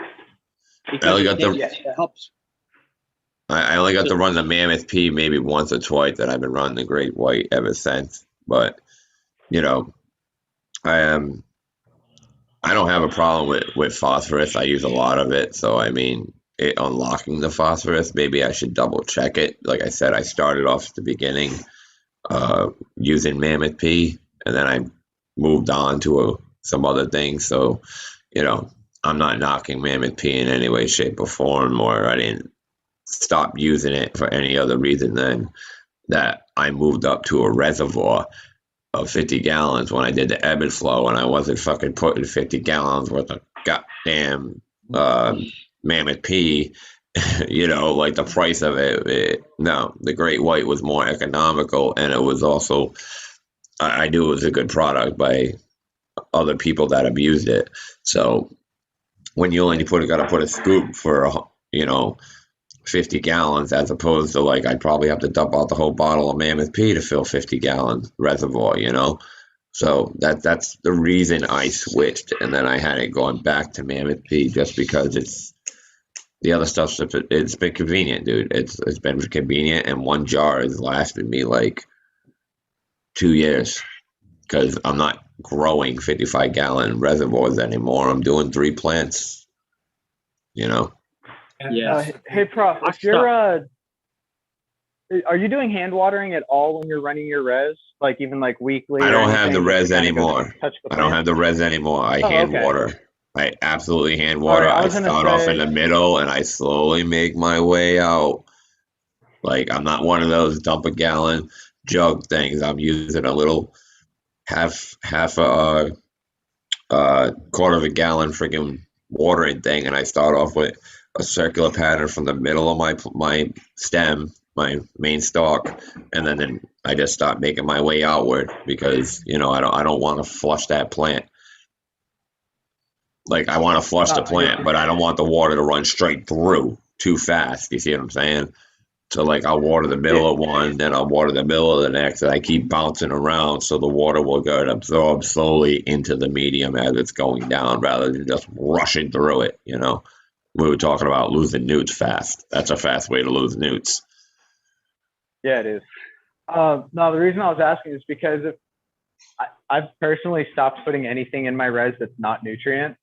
But I also make it a point that every week I'm using a bottom feed system, the Autopots specifically, but there's a couple other brands. Yeah. But basically it's a bottom feed gravity system. So I don't put anything in the res other than my nutrients and the stirring pump and a couple bubble stones.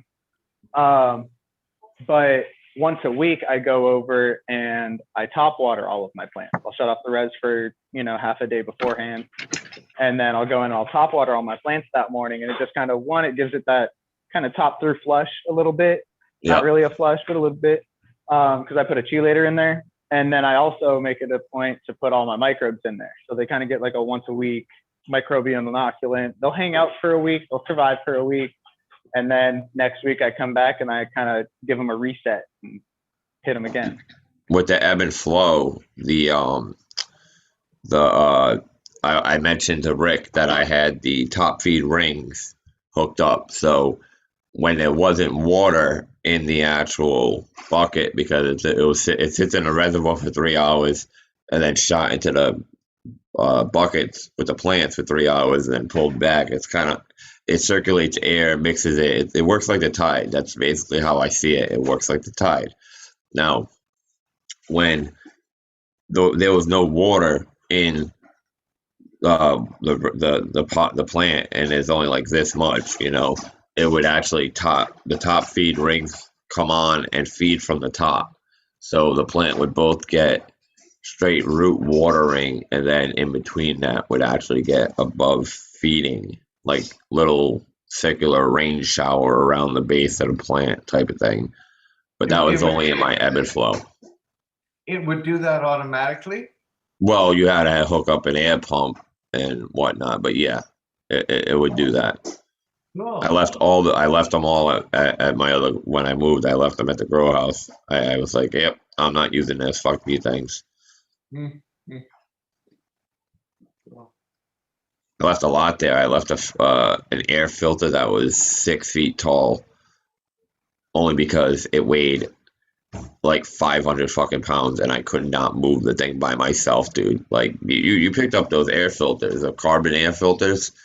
Even the small ones are heavy. Imagine one 6 feet and like this big around and it's 6 foot fucking tall. You know, like. Dude, I got 4 of them. You didn't see them? No, I missed that.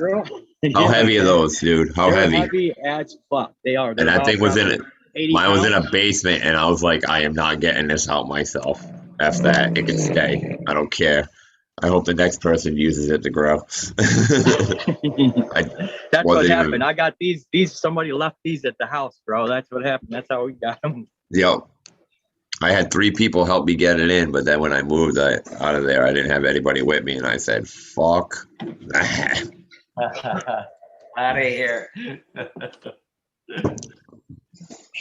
Well, like I said, I'm 6 foot, and I'm looking at the very top of it, like fucking head level. That's big. That's big.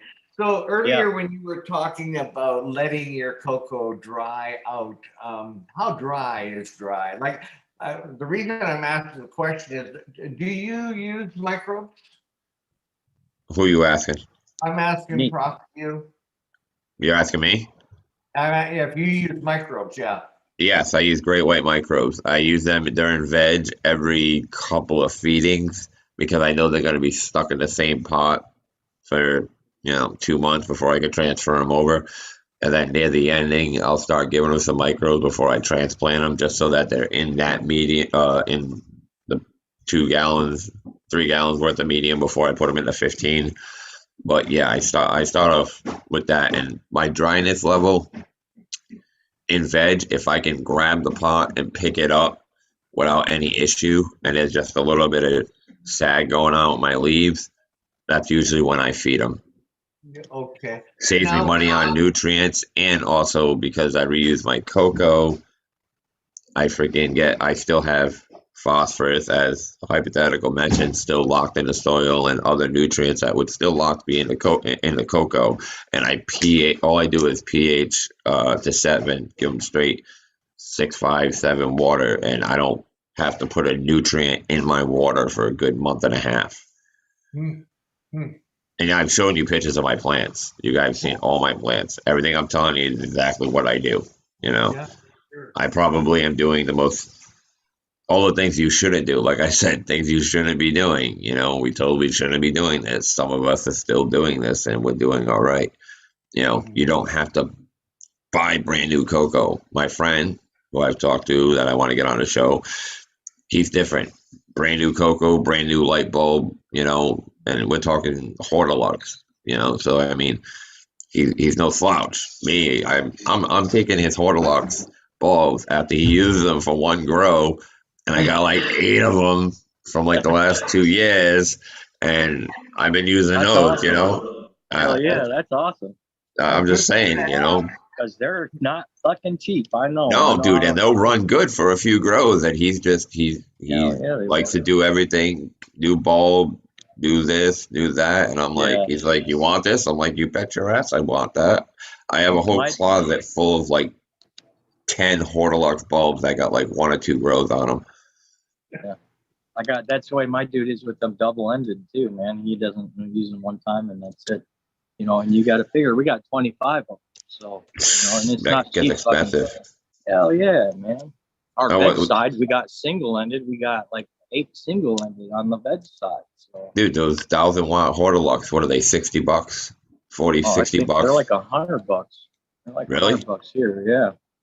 Well, they're like 100, $120 here at our grocery store. So. Wow, they're like 60 over here, I think. I'll double check that. Maybe 80 tops, but they're not over $100. Yeah, they're fucking expensive around here. So I have to throw in a cheap plug for LEDs. Like Hortilux, they've served their purpose, and but like all good things, they must come to an end. Hortilux, this is old school technology, and the LEDs are heads and shoulders above. Just one small example is the minute you put that Hortilux in there, the minute you turn it on, it starts to lose power for a car. Are you trying to knock HPS? Blasphemy. Hey, dude, we're changing over too. We just got another 8-bar LED that we got. So, hey, man, we're trying to switch over too, Rick. So. I'm not. I like my HPS. And that's a very good point. If you are happy with it, the same thing applies for CO2. Well, just about everything you do in your garden, you do it because you enjoy doing it. And CO2, for example, CO2 is guaranteed. It's going to give you a bigger yield. However, it's not going to improve the flavor or the smell or anything else. So if you're growing enough for yourself already, there's absolutely no need for CO2. And if you're happy with the way you're used to the temperatures and everything else that goes with the Hortolux, by all means, I respect that, man. Hey, Rick, I can speak to this a little bit. The HIDs definitely add a little bit more heat, but I actually had to let a buddy borrow a CMH. What made me try out the Mars Hydro this last run, that white panel LED style. And he actually needed heat because where he was growing, just that part of his house got super cold. And so he wanted my old CMH, the one that actually got hotter, so that he could bring it up to right temperature. In addition, I do grow under both Blurple LEDs in one tent and then my CMH in the other tent normally. And you get different expression from them. And I noticed it in the white LEDs too. You still get that kind of LED density per se. I guess because it's colder. Just as cold temp grows, you get a little bit different bud structure and even different coloration in the end. However, I've noticed that yield under the CMH is almost always higher with just a different kind of expression. And even when I grew under 3K and 4K ceramic metal halide, because I've done full grows under both, 3K yielded more, 4K tasted better. LEDs give me a different flavor, and it gives me like the densest buds that I could ever have. Rock hard, right? Yeah, no, that's a very good point. Light, all types of light gives you all types of spectrum and intensity, and it is going to affect the product. So there are LED may be better for certain things, but HID is better for others. I know that my LEDs are not full spectrum. I'm not getting like UV rays, for example. Those are important. Yeah, absolutely. You could cheat with a black. I believe it's just take a UV light, man, like a small foot one. I used to do it with a UV bulb on it, or a black bulb, I believe it is, and just go over your plants like in the areas like 15 minutes, not constant draining on it, and it'll increase your trichomes, because from what I understand, it kind of works as the way your skin gets darker to repel against sunburn and stuff like that. It's just kind of like the plant gets sunburned, and that's its reaction to that spectrum. That's why full spectrum LEDs have a lot of crystallization to them, and it's because of the UV ray in there, if I remember reading it properly. Yeah, I make sure I do my homework before I start playing around with UV. Sometimes I cheat and I'll switch right over to my 1,000-watt metal halide bulb near the end, just to hit it with the UVs, just to help trichome that thing up, because I can't really change the temperature of my room. The only thing I can do is bombard it with some extra type of spectrum,